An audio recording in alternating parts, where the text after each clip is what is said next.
खंडेराव की सिफारिश पड़ गई अहिल्या के लिए भारी। नमस्कार दोस्तों, स्वागत है आपका आपके अपने चैनल हंग्री स्पिरिट्स में। हंग्री स्पिरिट्स देख रहे सारे दर्शकों का मैं अंजू शर्मा दिल से स्वागत करती हूं। तो खंडेराव और अहिल्या का प्रेम जो है, दोस्ती जो है काफी अच्छी चल रही है, काफी ज्यादा एक दूसरे की केयर कर रहे हैं। अहिल्या तो पहले भी करती थी, मगर खंडेराव की तरफ से ज्यादा ही कुछ केयर हो रही है। उसी केयर में, उसी प्यार में, उसी दोस्ती में वो चले गए अपनी आई साहिब के पास सिफारिश लेके अहिल्या की। चलिए इसी पे बात करते हैं, मगर पहले वही गुजारिश, जिन्होंने अभी तक चैनल को सब्सक्राइब नहीं किया है कर लीजिए। साथ में दोस्तों बेल आइकॉन दबाइएगा ताकि आपको हमारे वीडियोस के नोटिफिकेशन मिलते रहे। तो एकदम से जो बदलाव आया है खंडेराव में, वो बहुत ही लोगों को पसंद आ रहा है, हमें भी बहुत पसंद आ रहा है। जो लोग चाहते थे खंडेराव ऐसा करे, वो वैसा ही कर रहे हैं। और उसी में एक और उन्होंने पत्थर यानी कि एक और नींव पत्थर लगा दिया है अहिल्या की सिफारिश करके अपनी आई साहिब के पास। तो आपने तो देखा ही है कैसे अहिल्या परेशान है वट सावित्री का व्रत को लेके कि मुझे खाना नहीं खाना पड़ेगा, मैं भूखी रहूंगी, मुझे भूख पसंद नहीं है, मुझे भूख गवारा नहीं है, मैं भूखी नहीं रह सकती, वगैरह वगैरह वगैरह। और यही बातें वो अपने पति और दोस्त खंडेराव से करती है कि ऐसे करके व्रत रखना पड़ गया है, अब क्या करूंगी मैं, मुझसे तो भूख बर्दाश्त ही नहीं होती है।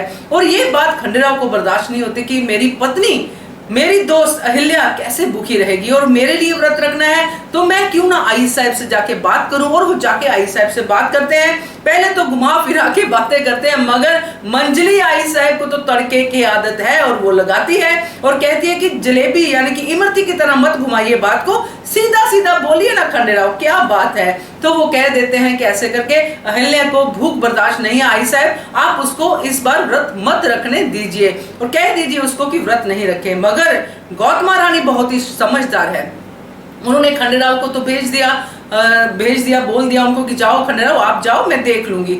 और उसके बाद दोस्तों जब बात कर रही थी अहिल्या अपनी प्यारी आई यानी कि सासूबाई हरकूबाई साहिब के साथ कि आप ही नाश्ते का काम कर लो, मुझे सूंघ सूंघ के यानी कि खाने के बीच में रहूंगी तो मुझे और ज्यादा खाने को मन करेगा। बच्ची है दोस्तों, बच्चे ऐसे ही होते हैं, बट बच्ची के साथ साथ वो रिस्पॉन्सिबल भी है, ये भी हम सब जानते हैं, उसके ऊपर बड़ी जिम्मेदारियां हैं, ये भी हम जानते हैं। और ये बात गौतमा बाई साहिब भी जानती है। जब हरकूबाई साहब बोलती है हंस के कि चलो कोई बात नहीं मैं कर लूंगी, तभी गौतमा आती है और कहती है नहीं, अब ना सिर्फ ये सुबह का नाश्ता करेगी बल्कि दोपहर का भी करेगी और फिर कैरी ऑन करेगी, यानी कि पूरा दिन को किचन में रहना पड़ेगा। तो ये बात सुन के बड़ी हैरान होती है अहिल्या कि ऐसा कैसे हो गया। तो तभी उसको पता चलता है कि ये बात तो खंडेराव ने गौतमा बाई साहब को बताई है कि मुझसे भूख बर्दाश्त नहीं होती है। इस बात से बहुत ज्यादा नाराज हो जाती है अहिल्या और जाके खंडेराव पे पूरा गुस्सा उतार देते हैं कि आपने मेरी बात क्यों बताई, मैंने तो आपको बताई थी, मैं आपसे कट्टी हूं। और खंडेराव का बेचारे का मुंह देखने लायक होता है कि मैं तो भला करने गया था, मगर ये क्या हो गया, अहिल्या को तो फिर से व्रत रखना पड़ गया। तो ये गलती, ये सिफारिश जो खंडेराव ने अपनी आई साहब से की अहिल्या की, वो उनके ऊपर ही भारी पड़ गई, क्योंकि सिफारिश की वजह से अहिल्या के ऊपर ज्यादा जिम्मेदारी आ गई और उनके ऊपर ज्यादा प्रेशर पड़ गया। और ये प्रेशर अहिल्या ने झेला, ये हम जानते हैं। मगर इसमें भी ड्रामा दिखाएंगे, सीरियल में हम देखेंगे कैसे कैसे अहिल्या इस सब परीक्षाओं से निकली, पूरा दिन भूखे रहना, फिर नहीं खाना खाना, फिर खाने के बीच में रहना, ये सब चीजें उन्होंने की। मगर दोस्तों ये हुआ क्यों, क्योंकि जब गौतमा भाई साहब को पता चला कि खंडेराव के थ्रू कि ये भूख इसको बर्दाश्त नहीं, इसलिए इसकी ये वाली परीक्षा तो लेनी ही पड़ेगी, इसको और पक्का करना पड़ेगा।